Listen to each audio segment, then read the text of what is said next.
So hi guys and welcome back to another vlog. ಇವತ್ತು Sierra EV ಎತ್ಕೊಂಡು ಇಶಾ ಫೌಂಡೇಶನ್ಗೆ ಹೋಗೋಣ ಅಂತ ಪ್ಲಾನ್ ಮಾಡಿದ್ದೀನಿ. This is the day 2 of media drive. ಎಲ್ಲ off roading ಮಾಡಿದ್ದನ್ನ video ಮಾಡಿ upload ಮಾಡಿದ್ದೀನಿ. ಯಾರಿನ್ನ ಚೆಕ್ಔಟ್ ಮಾಡಿದ ಹೋಗೋ ವಿಡಿಯೋನ ಫುಲ್ ನೋಡಿ. ಅದಾದ್ಮೇಲೆ ಇನ್ನ ಚಾನಲ್ ಸಬ್ಸ್ಕ್ರೈಬ್ ಮಾಡಿಲ್ಲ, ಸಬ್ಸ್ಕ್ರೈಬ್ ಮಾಡ್ಕೊಳ್ಳಿ. ಇವತ್ತು ಫುಲ್ ಕಾರ್ ಬಗ್ಗೆ ತಿಳಿಸ್ಕೊಡ್ತೀನಿ, ಏನೆಲ್ಲ ಫೀಚರ್ಸ್ ಇದೆ, ಆಟೋ ಪಾರ್ಕ್ ಎಲ್ಲ ಹೆಂಗ್ ಮಾಡೋದು ಏನು ಅಂತ. Come on, let's go. ಈಗ ತಾನೇ ಜಸ್ಟ್ ರೂಮ್ ನ ಚೆಕ್ಔಟ್ ಮಾಡಿದ್ದೀನಿ. ಕಾರ್ ಹೋಗಿ ಎತ್ಕೊಳ್ಳೋಣ ಈಗ.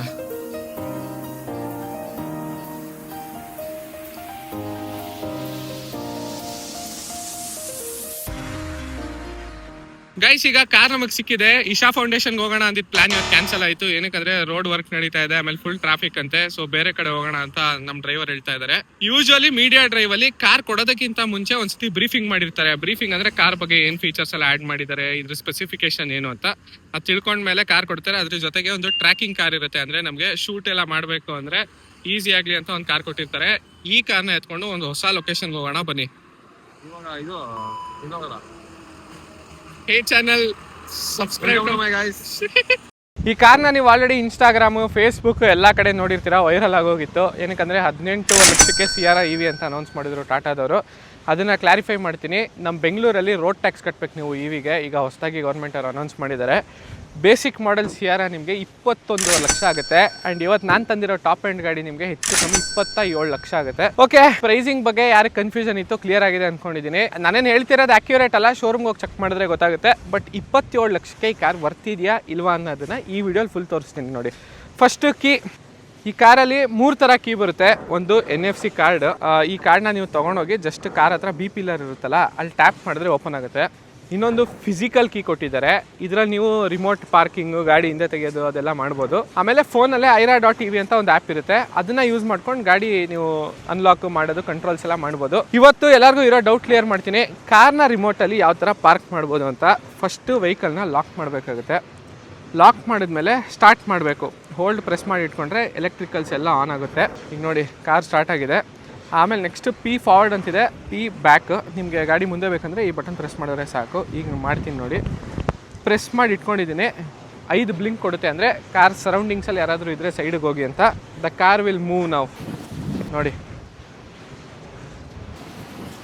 ಓಕೆ. ನನಗೆ ಸಾಕು ಅಂದಾಗ ರಿಮೋಟಿಂದ ನಾನು ಕೈನ ತೆಗೆದ್ರೆ ಬಂದು ನಿಂತ್ಕೊಳ್ಳುತ್ತೆ. ಅಗೇನ್ ಈಗ ಗಾಡಿ ರಿವರ್ಸ್ ತೆಗಿಬೇಕಂದ್ರೆ ಹಿಂದೆ ಹೋಗ್ಬೇಕಾಗುತ್ತೆ. ಈಗ ಕಾರ್ ರಿವರ್ಸ್ ತೆಗಿಬೇಕಂದ್ರೆ ಈ ಬಟನ್ ಪ್ರೆಸ್ ಮಾಡಿ ಇಟ್ಕೋಬೇಕು.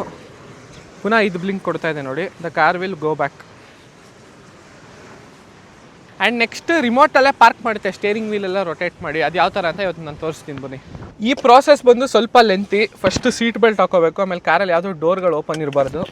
ನನ್ನ ಡೋರ್ ಕ್ಲೋಸ್ ಮಾಡಿದ್ದೀನಿ. ಸ್ಕಂದನು ಈಗ ಡೋರ್ ಕ್ಲೋಸ್ ಮಾಡಿದ್ದಾನೆ. ಅದಾದಮೇಲೆ ಸ್ಕ್ರೀನಿಗೆ ಹೋಗಿ ಆಟೋ ಪಾರ್ಕ್ ಅಸಿಸ್ಟ್ ಅಂತ ಇದೆ ನೋಡಿ, ಇದನ್ನು ಪ್ರೆಸ್ ಮಾಡಬೇಕು. ಪ್ರೆಸ್ ಮಾಡಿದ್ಮೇಲೆ ವೆಹಿಕಲ್ನ ಡ್ರೈವಿಗೆ ಹಾಕಬೇಕು ಅಂತ ಹೇಳ್ತಾ ಇದೆ. ಡ್ರೈವಿಗೆ ಹಾಕಿದ್ದೀನಿ. ನೆಕ್ಸ್ಟು ಪುನಃ ಸ್ಲಾಟ್ ಸೆಲೆಕ್ಟ್ ಮಾಡಬೇಕು.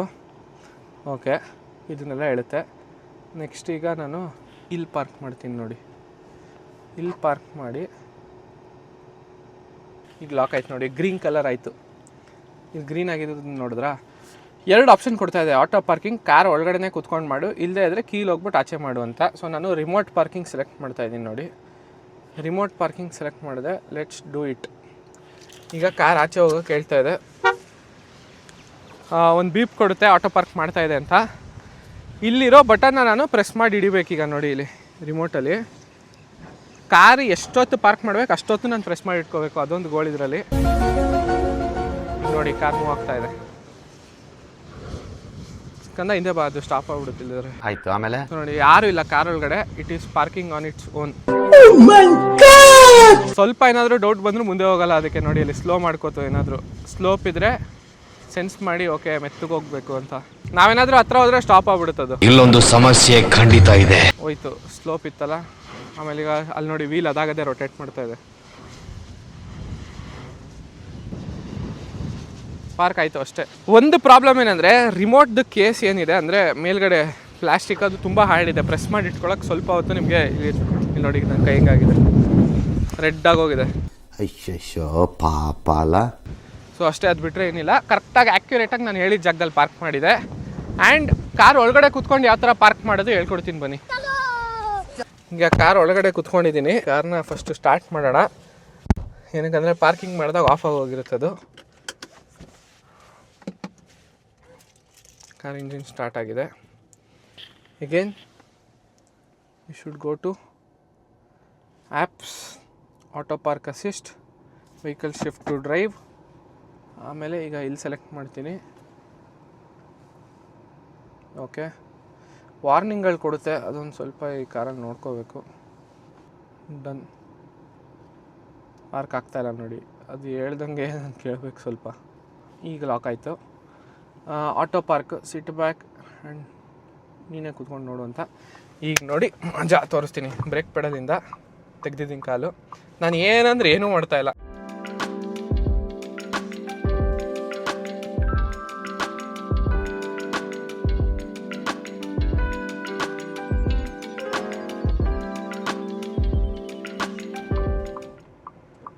ಪಾರ್ಕ್ ಮಾಡ್ತು. ಆಮೇಲೆ nail the park, back to you captain, thank you. So ಇಷ್ಟು ಆಟೋ ಪಾರ್ಕ್ ಆಮೇಲೆ ಕೀಯಿಂದ ಏನೇನು ಆಪ್ರೇಟ್ ಮಾಡ್ಬೋದು ಅಂತ ತೋರಿಸ್ದೆ.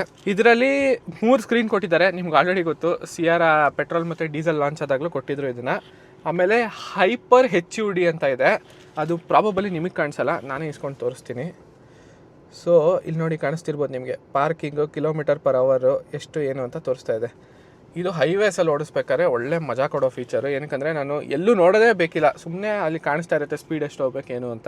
ಫೀಚರ್ಸ್ ವಿಚಾರಕ್ಕೆ ಬಂದರೆ almost similar to petrol and diesel Sierra. But addition ಏನು ಗೊತ್ತಾ ಇದರಲ್ಲಿ, ಈಗ ಸ್ಕಂದ ಕೂತ್ಕೊಂಡಿದ್ದಾನಲ್ಲ ಸೀಟ್, ಅದನ್ನು ಎಲೆಕ್ಟ್ರಿಕಾಗಿ ಅಡ್ಜಸ್ಟ್ ಮಾಡ್ಬೋದು. ಪ್ಲಸ್ arcade.ev ಅಂತ ಆ್ಯಪ್ ಸಿಗುತ್ತೆ ನೋಡಿ, ಇದರಲ್ಲೇ ಕೂತ್ಕೊಂಡು ಗೇಮ್ ಆಡ್ಬೋದು. ಅದಾದಮೇಲೆ ನಾನು ಸ್ವಲ್ಪ ಹಿಂದೆ ಹೋದರೆ ನೋಡಿ ಇಲ್ಲಿ ರೇಸಿಂಗ್ ಗೇಮ್ಸ್ ಎಲ್ಲ ಇದೆ.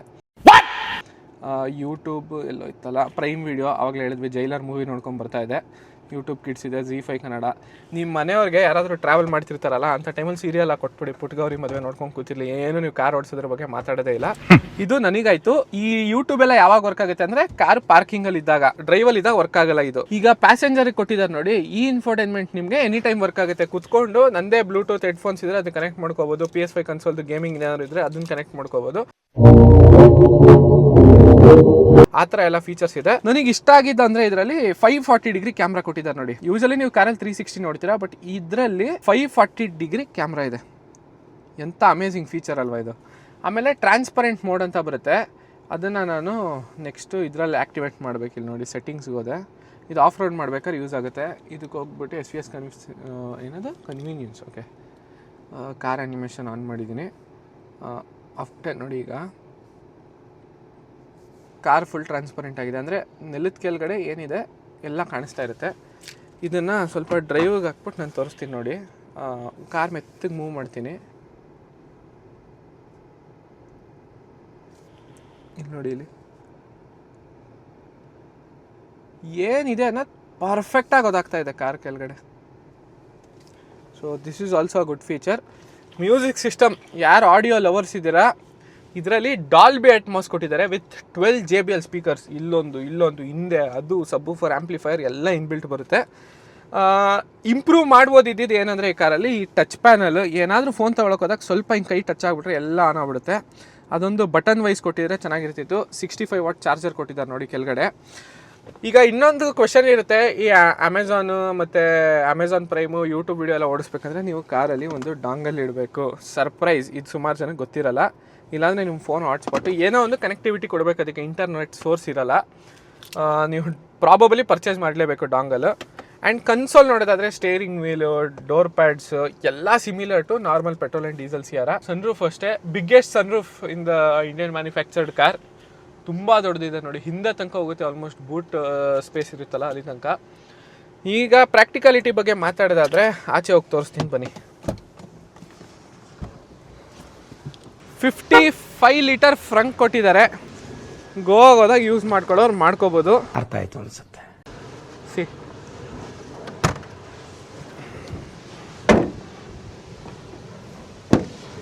ಲಾಕ್, ಇದ್ರ ಲಾಕಿಂಗ್ ಮೆಕ್ಯಾನಿಸಮ್ ಎರಡೆರಡು ಕಡೆ ಉಕ್ಕಿರುತ್ತೆ, ಅದು ಎರಡು ಆಗಬೇಕು. ಒಂದು 63 ಮತ್ತು ಇನ್ನೊಂದು 75 ಕಿಲೋವ್ಯಾಟ್ ಅಂತ. ಸೊ ಬೇಸಿಕ್ ವೇರಿಯಂಟ್ ಎಲ್ಲ 63ನೇ ಬರೋದು. ಟಾಪ್ ಎಂಡ್ ಅಲ್ಲಿ ಯು ಕ್ಯಾನ್ ಗೋ ಫಾರ್ 75. ನೀವು ಒಂದ್ಸತಿ ಈ ಗಾಡಿನ ಫುಲ್ ಚಾರ್ಜ್ ಮಾಡಿದ್ರೆ ರಿಯಲ್ ವರ್ಲ್ಡ್ ಅಲ್ಲಿ ಆರಾಮಾಗಿ 500 ಕಿಲೋಮೀಟರ್ ಮೇಲ್ ಬರುತ್ತೆ. 63 ಕಿಲೋವ್ಯಾಟ್ ತಗೊಂಡ್ರೆ ನಿಮಗೆ 440 to 460 ಅಂತ ಹೇಳ್ತಾ ಇದ್ದಾರೆ. ಅದೊಂದು 400 ಪ್ಲಸ್ ಅಂತ ಇಟ್ಕೊಳ್ಳಿ. ನಾನು ಇದನ್ನ ಯಾವತ್ತು ಒಂದು ಡೌಟ್ ಅಲ್ಲೇ ಇಟ್ಟಿದ್ದೆ, ನಿಜವಾಗ್ಲೂ 500 ಬರುತ್ತಾ ಏನು ಕತೆ ಈ ಕಾರಲ್ಲಿ ಅಂತ. ಬಟ್ ನಾನು ಈಗ ಏನು ಸ್ಟೇ ಆಗಿದೆ ಲಿ ಮೆರಿಡಿಯನ್, ಅಲ್ಲಿಂದ ಇಲ್ಲಿಗೆ ಅಪ್ರಾಕ್ಸಿಮೇಟ್ಲಿ 60 ಕಿಲೋಮೀಟರ್ಸ್. ನೆನ್ನೆ ಆಫ್ ರೋಡ್ ಎಲ್ಲ ಮಾಡಿದ್ದೀನಿ. ಟೋಟಲಿ ಒಂದು 100 ಕಿಲೋಮೀಟರ್ಸ್ ಈ ಕಾರ್ನ ಡ್ರೈವ್ ಮಾಡಿದ್ದೀನಿ. ಅವಾಗ ಎಫಿಷಿಯನ್ಸಿ ಅಂತ ತೋರಿಸುತ್ತೆ. ಈಗ ನಮ್ಮ ಕಾರಲ್ಲಿ 20 kilometres per litre, 10 kilometres per litre ಅಂತ ಏನು ನಿಮಗೆ ಫ್ಯೂಯಲ್ ಎಫಿಷಿಯನ್ಸಿ ತೋರಿಸುತ್ತೆ. ಅದೇ ಥರ ಈ ಕಾರಲ್ಲಿ ಎಲೆಕ್ಟ್ರಿಕ್ ಎಫಿಷಿಯನ್ಸಿ ಇರುತ್ತೆ. ಅಂದರೆ ಪರ್ ಕಿಲೋಮೀಟರ್ ಎಷ್ಟು ವಾಟ್ ಅವರ್ ಖರ್ಚಾಗಿದೆ ಅಂತ. ನನ್ನ ಕಾರಲ್ಲಿ 140 to 150 ವಾಟ್ ಪರ್ ಕಿಲೋಮೀಟರ್ ಖರ್ಚಾಗ್ತಿತ್ತು. ಅಂದರೆ ಅದು ಕ್ಯಾಲ್ಕುಲೇಟ್ ಮಾಡಿದಾಗ ಹೆಚ್ಚು ಕಮ್ಮಿ ನನ್ನ ಕಾರ್ 500+ ರೇಂಜ್ ಬರ್ತಾ ಇದೆ.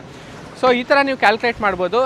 ಯಾವುದೇ ಎಲೆಕ್ಟ್ರಿಕ್ ಕಾರ್ ತೊಗೊಳ್ಳಿ, ನನ್ನ ಸಜೆಷನ್ ಏನಂದರೆ ಒಂದು 25-30 ಕಿಲೋಮೀಟರ್ ಡ್ರೈವ್ ಮಾಡಿ ಎಫಿಷಿಯನ್ಸಿನ ನೋಟ್ ಮಾಡಿ. ಫಸ್ಟ್ ರೀಸೆಟ್ ಮಾಡಿ ಒಂದು 30 ಕಿಲೋಮೀಟರ್ ಡ್ರೈವ್ ಮಾಡಿದ್ಮೇಲೆ ಈ ಗಾಡಿ ನನ್ನ ಡ್ರೈವಿಂಗ್ ಕಂಡೀಷನ್ಸ್ ಪ್ರಕಾರ ಎಷ್ಟು ಕನ್ಸಪ್ಷನ್ ಆಗ್ತಾ ಇದೆ ಅಂತ ಅವಾಗ ನಿಮಗೆ ಆ್ಯಕ್ಯುರೇಟಾಗಿ ಗೊತ್ತಾಗುತ್ತೆ. ಆಮೇಲೆ ಕ್ಲಿಯರ್ ಕಟ್ಟು ಇಷ್ಟು ಬರುತ್ತೆ ನಾನು ರೇಂಜ್ ತೊಗೊಂಡ್ರೆ ಅನ್ನೋದು ನಿಮಗೆ ಗೊತ್ತಾಗುತ್ತೆ. ಇದು ಬಂದು 0, ಇನ್ನೂ ಏನೂ ಸರ್ವಿಸ್ ಆಗಿಲ್ಲ, ಹೊಸ ಗಾಡಿ. ಸರ್ವಿಸ್ ಆಗ್ತಾ ನಿಮ್ಮ ಡ್ರೈವಿಂಗ್ ಸ್ಟೈಲ್ಗೆ ಅಡ್ಯಾಪ್ಟಾಗಿ ಇಂಪ್ರೂವ್ ಆಗುತ್ತೆ. ನನ್ನ ಸಜೆಷನ್ ಏನಂದರೆ ತೊಗೋತಾ ಇದ್ದೀರಾ 75 ಕಿಲೋವಾಟ್ ಅವರ್ ತೊಗೊಳ್ಳಿ ಅಂತ.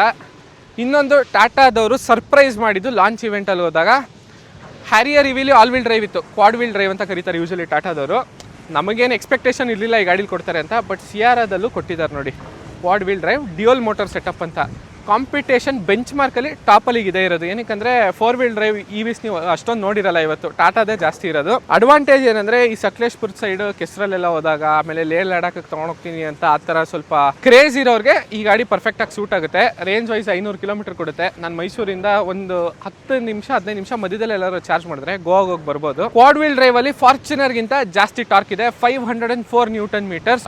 0 to 100 ಬರೀ ನಿಮಗೆ 5.8 ಸೆಕೆಂಡ್ಸಲ್ಲಿ ಮಾಡುತ್ತೆ. ಇಮ್ಯಾಜಿನ್ ಮಾಡ್ಕೊಳ್ಳಿ, ಹ್ಯಾರಿಯರ್ ಆದರೆ 6+, ಇದು ಇನ್ನೂ ಫಾಸ್ಟಾಗಿ ಹೋಗುತ್ತೆ. ಸೊ ಪರ್ಫಾರ್ಮೆನ್ಸ್ ವೈಸ್ ಸಖತ್ತಾಗಿದೆ. ಬಟ್ ಯಾರೆಲ್ಲ ಫಸ್ಟ್ ಟೈಮ್ ಗಾಡಿ ತೊಗೊಂಡು ಓಡಿಸ್ತಾ ಇದ್ದೀರಾ ಕೇರ್ಫುಲ್ ಆಗಿರಿ. ಸ್ವಲ್ಪ ಥ್ರಾಟಲ್ ಪ್ರೆಸ್ ಮಾಡಿದ್ರು ಎಕ್ಸ್ಟ್ರೀಮ್ ಪರ್ಫಾರ್ಮೆನ್ಸ್ ಇದೆ ಗಾಡೀಲಿ. ಒಂದು ತಿಂಗಳು ಅಡ್ಜಸ್ಟ್ ಮಾಡ್ಕೊಂಡು ಆಮೇಲೆ ಡ್ರೈವ್ ಮಾಡಿ. ಕ್ವಾಡ್ ವೀಲ್ ಡ್ರೈವ್ ಅಲ್ಲಿ ಆಫ್ ರೋಡಿಂಗ್ ಮಾಡಿ ಟ್ರೈ ಮಾಡಿದೆ. ಕೆಪಾಸಿಟಿ ಸಖತ್ತಾಗಿದೆ. ಆಮೇಲೆ ಮಧ್ಯ ನಾನು ಬರ್ಬೇಕಾದ್ರೆ ರೋಡ್ ಹಂಸಲ್ಲಾಗ್ಲಿ ಡಿವೈಡರ್ ಪಕ್ಕ ಒಂದು ಜಾಗ ಇತ್ತು, ಅಲ್ಲೆಲ್ಲ ಬಿಟ್ಟು ಫುಲ್ ಚೆಕ್ ಮಾಡಿದ್ದೀನಿ. ಬ್ಯಾಟ್ರಿಗೆ ಏಟ್ ಆಗುತ್ತಾ ಅಂತ ಕೇಳಿದ್ರೆ ನೋಡ್ಕೊಂಡು ಮಾಡಬೇಕು. ಅದು ತುಂಬಾ ನೀವು ಹಾರ್ಶಾಗಿ ಡ್ರೈವ್ ಮಾಡಿದ್ರೆ ಏಟ್ ಬೀಳುತ್ತೆ. But life time battery warranty ಕೊಟ್ಟಿದ್ದಾರೆ, ಅದೊಂದು ಖುಷಿ ಆಯಿತು. ಆಮೇಲೆ ಅಲ್ಟ್ರಾ ಗ್ಲೈಡ್ ಸಸ್ಪೆನ್ಷನ್ ಇದೆ. ಈಗ ಫಸ್ಟ್ ಸ್ಪೇಸ್ ಚೆಕ್ ಮಾಡೋಣ ಬನ್ನಿ ಹೆಂಗಿದೆ ಏನು ಅಂತ.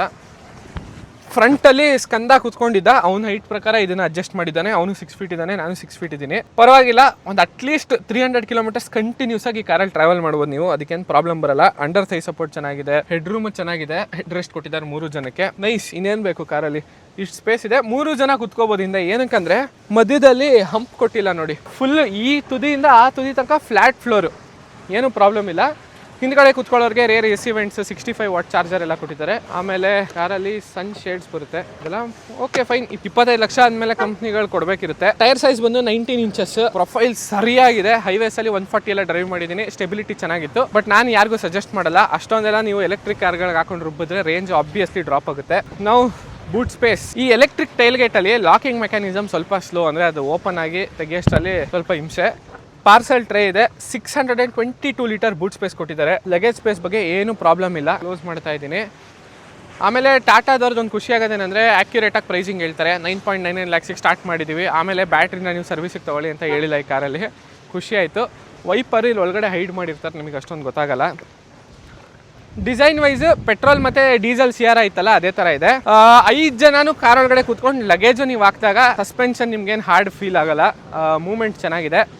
TPMS ಬರುತ್ತೆ. 4 ಟೈರಲ್ಲಿ ನಿಮಗೆ ಸೆನ್ಸರ್ಸ್ ಇರುತ್ತೆ, ಏನಾದರೂ ಪ್ರೆಷರ್ ಕಡಿಮೆ ಆದರೆ ಹೇಳುತ್ತೆ. ಈ ಕಾರ್ಡ್ ನೋಡಿ, ಇದನ್ನು ಟ್ಯಾಪ್ ಮಾಡಿದ್ರೆ ಲಾಕ್ ಮತ್ತು ಅನ್ಲಾಕ್ ಆಗುತ್ತೆ, ಯೂಸ್ ಮಾಡ್ಕೊಬೋದು. ಬಟ್ ಫ್ಲಶ್ ಡೋರ್ ಹ್ಯಾಂಡಲ್ಸ್ ಎಲ್ಲ ಬ್ರ್ಯಾಂಡು ಮಾಡ್ತಾ ಇದ್ದಾರೆ. ನಿಜ ಹೇಳ್ಬೇಕಂದ್ರೆ ನಾರ್ಮಲ್ ಡೋರ್ ಹ್ಯಾಂಡಲ್ಗಳೇ ಒಳ್ಳೆಯದು. ಇದನ್ನ ಹಾಕಿ ನಾನು ತೆಗ್ದು ಸ್ವಲ್ಪ ಹಿಂಸೆ. But ground clearance of the car is good. Off roading ಮಾಡಿ ಟ್ರೈ ಮಾಡಿದ್ದೀನಿ, ಎಲ್ಲ ಥರ ನೋಡಿದ್ದೀನಿ. ಆಮೇಲೆ ವೆಹಿಕಲ್ ಟು ಲೋಡ್ ಅಂತ ಬರುತ್ತೆ, ಅದು ಆ ಕಡೆ ತೋರಿಸ್ತೀನಿ ಬನ್ನಿ ಫೀಚರ್.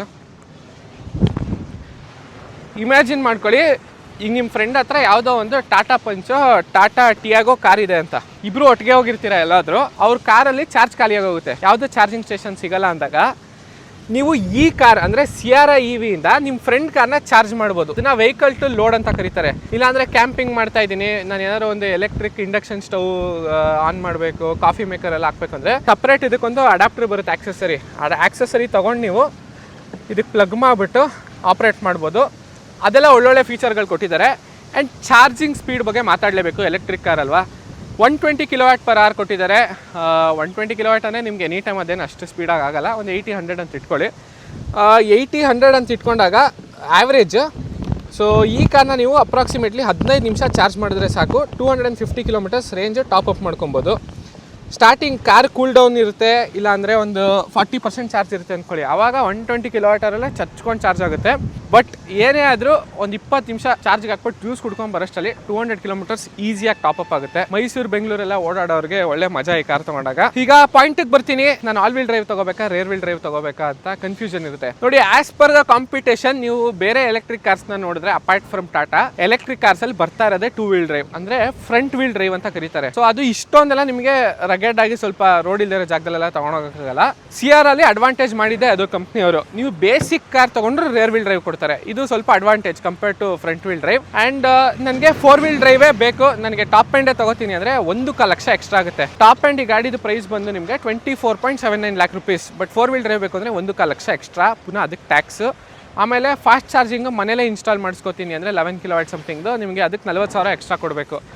ಓವರ್ ಆಲ್ ಎಲ್ಲಿಂದ ಎಲ್ಲೋದ್ರೂ ನಿಮಗೆ ಫುಲ್ ಈ ಗಾಡಿ ಬೆಂಗಳೂರಲ್ಲಿ ತಗೋತೀನಿ ಅಂದರೆ ಒಂದು 28 ಲಕ್ಷದ ಮೇಲೆ ಆಗುತ್ತೆ, ಅದ್ರ ಕಮ್ಮಿ ಅಂತೂ ಸಿಗಲ್ಲ. ನಾನು ಇದ್ದಿದ್ರೆ ಮಿಡ್ ವೇರಿಯಂಟ್ 75 kWh ಬ್ಯಾಟ್ರಿ ಜೊತೆ ರೇರ್ ವೀಲ್ ಡ್ರೈವ್ ತಗೋತಾ ಇದೆ ಸಾಕು. ನಾನು ಯಾಕಂದರೆ ನಾನೇನು ಆಫ್ ರೋಡ್ಗೆ ಹೋಗಲ್ಲ, ಚಿಕ್ಕಮಂಗ್ಳೂರು ಕೆಸರಿರೋ ಜಾಗದಲ್ಲೆಲ್ಲ ಅಷ್ಟು ತೊಗೊಂಡೋಗಲ್ಲ. ಎಲ್ಲೋ ವರ್ಷಕ್ಕೆ ಒಂದ್ಸತಿ ತೊಗೊಂಡೋಗೋದಕ್ಕೆ I would not invest 2 to 3 lakh rupees more. I would buy rear wheel drive. But ನೀವೇನಾದ್ರು ಓಡಾಡ್ತೀನಿ ಅಂದರೆ ಕ್ವಾಡ್ ವೀಲ್ ಡ್ರೈವ್ ತಗೊಳ್ಳಿ. It is really excellent. Problems ಎಲ್ಲ ಬರುತ್ತೆ ಅನ್ನೋದು ತಲೆಗೆ ಹಾಕೋಬೇಡಿ. ಆಮೇಲೆ ಕೇಳ್ತಾರೆ ಎಲೆಕ್ಟ್ರಿಕ್ ಗ್ಲಿಚ್ ಇದೆಯಾ, ಸಾಫ್ಟ್ವೇರ್ ಗ್ಲಿಚ್ ಇದೆಯಾ ಅಂತ. ಬೆಳಗ್ಗೆಯಿಂದ ಡ್ರೈವ್ ಮಾಡ್ತಾ ಇದ್ದೀನಿ, ಒಂದು ಗ್ಲಿಚ್ ಕಾಣಿಸ್ತಿಲ್ಲ ಗಾಡೀಲಿ, ಎಲ್ಲ ಪರ್ಫೆಕ್ಟ್ ಆಗಿದೆ. ಎಲೆಕ್ಟ್ರಾನಿಕ್ ಆಗಿರ್ಬೋದು, ಆಮೇಲೆ ಹಳ್ಳದಲ್ಲೆಲ್ಲ ಬಿಟ್ಟಾಗ ರ್ಯಾಟ್ಲಿಂಗ್ ನಾಯ್ಸ್ಗಳು ಬರುತ್ತೆ, ಅದಿಲ್ಲ.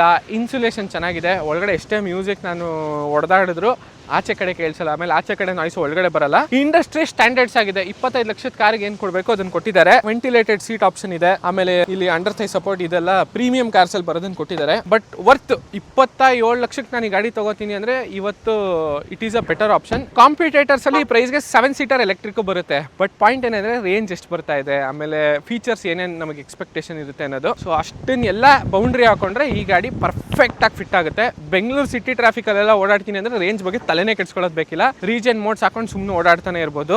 ಬಿಲ್ಡ್ ಕ್ವಾಲಿಟಿ ಟಾಟಾದವ್ರ ಬಗ್ಗೆ ಗೊತ್ತು, ನಾನು ಏನು ಹೇಳೋದು ಎಕ್ಸ್ಟ್ರಾನೇ ಬೇಕಿಲ್ಲ. It is a excellent car. Level 2 ADAS ಕೇಳಿರ್ತೀರಾ, ಈ ಕಾರಲ್ಲಿ ಲೆವೆಲ್ 2+ ಕೊಟ್ಟಿದ್ದಾರೆ. ನಿಜ ಹೇಳ್ಬೇಕಂದ್ರೆ ನಾನು ಅಷ್ಟನ್ನು ಯೂಸ್ ಮಾಡಲ್ಲ, ಆಫ್ ಮಾಡಿರ್ತೀನಿ ಒಂದೊಂದ್ಸತಿ. ಏನಕ್ಕಂದ್ರೆ ನಮ್ಮ ಇಂಡಿಯಾದಲ್ಲಿ ನಾಯಿಗಳ ಅಡ್ಡ ಬರೋದು, ಇಲ್ಲಾಂದ್ರೆ ಯಾರಾದ್ರೂ ಸಡನ್ ಆಗಿ ಮನುಷ್ಯರ ಅಡ್ಡ ಬಂದಾಗ ನನ್ನ ಕಾರ್ ಏನೋ ಬ್ರೇಕಿಂಗ್ ಚೆನ್ನಾಗಿದೆ, ಬ್ರೇಕ್ ಮಾಡುತ್ತೆ. ಆದ್ರೆ ಹಿಂದ್ಗಡೆ ಯಾವುದೋ ಒಂದು ಹಳೆ ಮಾರುತಿ 800 ಬರ್ತಾ ಇರುತ್ತೆ, ಇಲ್ಲ ಅಂದ್ರೆ ಬ್ರೇಕಿಂಗ್ ಅಷ್ಟು ಚೆನ್ನಾಗಿಲ್ಲದೆ ಇರೋ ಗಾಡಿ ಬಂದಾಗ ನನಗೆ ಎಫೆಕ್ಟ್ ಆಗುತ್ತೆ ಹಿಂದೆಯಿಂದ ಏನಾದರೂ ಹೊಡೆದಾಗ.